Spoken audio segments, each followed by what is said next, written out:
ஆண்டவராகிய இயேசு கிறிஸ்துவின் இரத்தத்தினால மீட்கப்பட்ட தேவ ஜனமே, இதோ இந்த நல்ல புதிய மாதத்திற்காக கர்த்தரை ஸ்தோத்திரிக்கிறேன். 7 மாதம் அளவும் கண்ணின் மணி போல பாதுகாத்த தேவன், இதோ இந்த 8வது மாதத்திலேயும் நாம் கர்த்தருடைய முகத்தை நோக்கவும், அவருடைய வார்த்தையை விசுவாசிக்கவும், அவருடைய வார்த்தையின் ஆசீர்வாதங்களை சுதந்திரிக்கவும் இந்த 8வது மாதத்தை காண செய்த தேவனுக்கு ஸ்தோத்திரம் பண்ணுகிறேன்.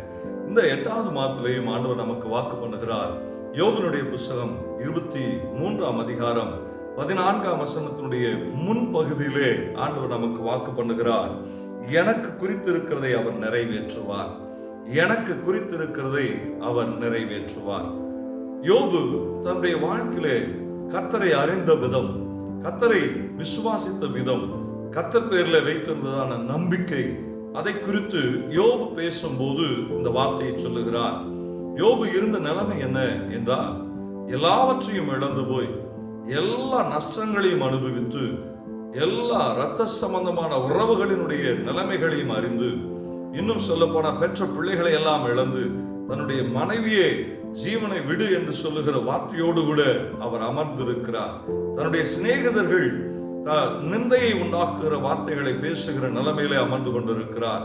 இந்த நிலையில தான் யோபனுடைய ஆழமான விசுவாசம் வார்த்தையிலே வெளிப்படுகிறது.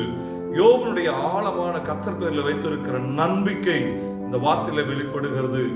எனக்கு கர்த்தர் குறித்திருக்கிறதை எனக்கு கர்த்தர் நிறைவேற்றுவார்.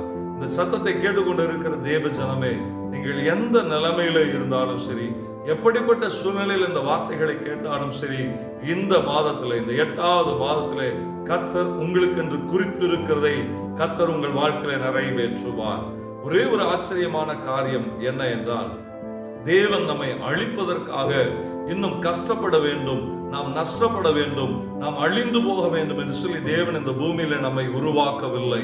கர்த்தர் இந்த பூமியில நம்மை உருவாக்கினதே நாம் ஆசீர்வாதமாய் இருக்க வேண்டும் என்று சொல்லித்தான் ஆண்டவர் நம்மை உருவாக்கினார்.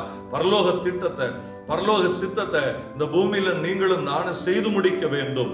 இந்த பூமியில எந்த பணிக்காக நாம் அழைக்கப்பட்டிருக்கிறோமோ, அல்லது ஒருவேளை உலக பிரகாரமான அரசு பணி இல்லையா, அல்லது உலக பிரகாரமான பிசினஸா, இன்னும் என்னென்ன காரியங்கள், ஊழியமா, எதற்காக நாம் அழைக்கப்பட்டிருக்கிறோமோ அதிலே கர்த்தர் இந்த மாதத்திலே குறித்திருக்கிறதை நிறைவேற்றுவார். என்ன குறிச்சிருப்பாருங்க ஆண்டவர்? நம்மை குறித்து எப்படி யோசித்திருப்பார்? இந்த 8வது மாதத்துல எப்படி நம்மை நடத்தணும்னு சொல்லி விரும்புவார் என்றால், இதுவரைக்கும் இல்லாத ஆசீர்வாதங்களை இந்த 8வது மாதத்துல நமக்கு கொடுத்து நம்மை ஆசீர்வதிக்க விரும்புகிற தேவன் அவர். இதுவரைக்கும் ஒருவேளை நீங்க பெற்றிராத நன்மைகள், பெற்றிராத உயர்வுகள், பெற்றிராத ஆசீர்வாதங்கள். ஏனென்றால் யோபுக்கு கர்த்தர் குறித்திருந்தது இரட்டிப்பான ஆசீர்வாதம். எதை இழந்தாரோ அதை இரட்டிப்பாய் கொடுத்தார். 7 மாதம் அளவும் நீங்க எதை இழந்திருந்தாலும் கர்த்தர் இரட்டிப்பாய் உங்களுக்கு கொடுத்து ஆசீர்வதிக்க அவர் வல்லவராயிருக்கிறார். விசுவாசத்தோட சொல்லுங்க, யோபு சொன்னது போல சொல்லுங்க, எனக்கு குறித்திருக்கிறதை கர்த்தர் இந்த மாதத்துல நிறைவேற்றுவார். எனக்கு என்னென்ன ஆசீர்வாதங்கள் எல்லாம் கர்த்தர் குறித்திருக்கிறாரோ அது எல்லாவற்றையும் இந்த 8வது மாதத்துல எனக்கு கொடுத்து என்னை ஆசீர்வதித்து என்னை அழகு பார்க்கிற தேவன் இந்த 8வது மாதத்தை எனக்கு ஆசீர்வதிப்பார் என்று சொல்லி நீங்கள் விசுவாசத்தோட அறிக்கை செய்யுங்கள். நிச்சயமாகவே அவர் சொன்ன வண்ணமாகவே நம்மை ஆசீர்வதிப்பார். ஜெபிப்போமா. சர்வ வல்லமையுள்ள எங்கள் நல்ல தகப்பனே, யோபனுடைய வாழ்க்கையில கர்த்தாவே நீர் செய்த நன்மைகள் ஏராளம் ஏராளம். ஆண்டவரே, யோபனுடைய உள்ளார்ந்த மனிதனை பலப்படுத்தின தேவன், யோபனுடைய உள்ளார்ந்த மனிதனை, ஆவிக்குரிய மனிதனை ஸ்திரப்படுத்தின தேவன். ஆண்டவரே, யோபனுடைய வாழ்க்கையில எல்லாவற்றையும் இழந்து போனாலும் அவருடைய உள்ளார்ந்த மனிதன் பலப்படுத்தி, மாம்ச மனிதனையும் பலப்படுத்தி, ஆண்டவரே, யோபு எனக்கு குறித்ததை கர்த்தர் நிறைவேற்றுவார் என்று சொல்லுகிற ஒரு ஆழமான விசுவாசத்தை யோபனுடைய வாழ்க்கையில கொடுத்தீரே. அதே போல அந்த விசுவாசத்தின்படியாகவே நீர் யோபை ஆசீர்வதித்தீரே ராஜா. யோபு சொன்ன வார்த்தையின்படியாகவே யோபை நீர் ஆசீர்வதித்தீரே. இதோ எங்களையும் நீர் இந்த மாதத்தில் அப்படியாய் நீர் ஆசீர்வதிக்க போகிறதற்காக, இரட்டிப்பான நன்மைகளை கொடுத்து எங்களை உயர்த்த போகிறதற்காக, இழந்து போனதை எங்களுக்கு கொடுத்து உயர்த்த போகிறதற்காக, இழந்து போனதை எங்களுக்கு கொடுத்து எங்களை மேன்மைப்படுத்துகிறதற்காக நாங்கள் உமக்கு நன்றி செலுத்துகிறோம்.